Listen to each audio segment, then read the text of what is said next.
I don't want you to feel tethered to me or need to feel tethered. I read people commenting in tweets saying, they're depressed or they're anxious or they're upset and they're lonely and they're going to miss me already.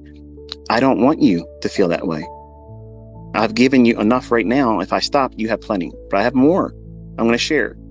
I'm going to teach you very specific things. And once you understand them, that's where you take your attention. That's where you take your devotions. Each day you study and you make whatever you describe as excellence, whatever that destination is for you. It may be leaving your job and just matching what you make at your job. And that is excellence. Because now you're not relying on someone else to pay you, to feed you and your family, to tell you when you can and can't. That, to me, is excellence. And then you get to that point and you think to yourself, well, I've only had to do this much to get to this point. What happens when I now apply the new experience over 3 years now doing it? I'm going to apply a new measure of commitment to it. And I'm going to start broadening my efforts and doing a little bit more than I'm used to.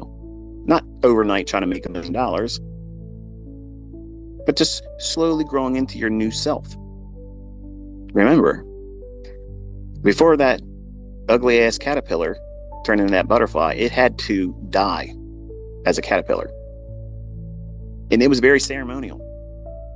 It wraps itself up in its silken web, cocoon itself, and then it dies as a caterpillar. It closes itself off to the world. That's exactly what you're supposed to be doing. Right now, you're all bookworms. You're caterpillars. You can't fly, but you want to. And you want to be beautiful in your sight and everyone else's sight. But you have to seclude yourself. Once you get the information, whatever that information is that you want to focus on and specialize in, that I'm teaching you, it may not be day trading, it may be short-term trading. It may be crypto stuff, even though I don't like it. It might be that's where you're going to be. You may be the next legend in that asset class. Learning from me, doing the things I'm teaching, you may become the most widely respected and looked up to individual in the industry. Who says that you aren't or couldn't be? You're the one that's going to stop you.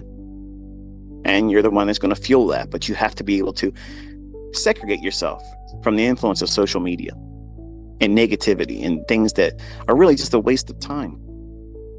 A waste of time and energy and effort. When you're devotional to studying, putting yourself in front of the charts, reading price action, whether it be live or in hindsight, you have to continuously make that investment. And it will yield limitless fruits.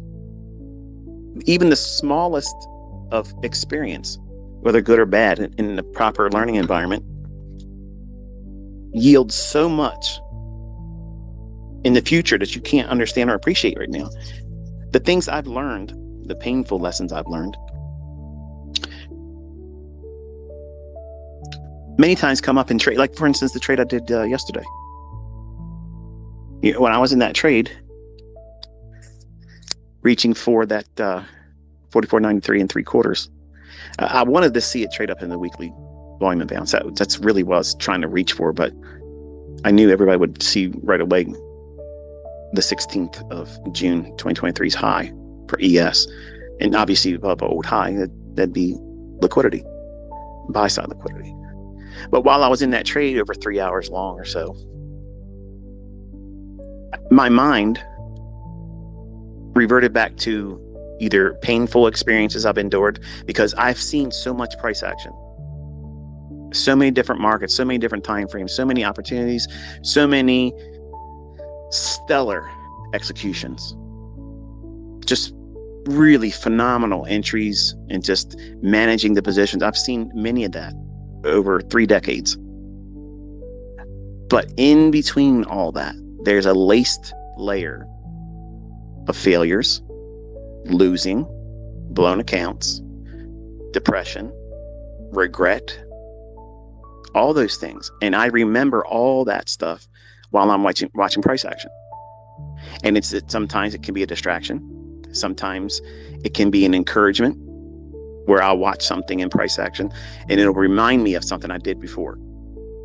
Now, I don't go out thinking about, oh, remember that time I was trading copper and it did this? I don't physically go into that vault in my memory and say, let me dig that out.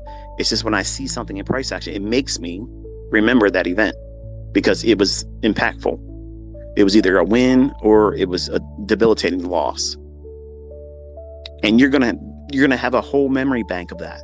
As you go forward in your career, you're gonna have that same thing happen.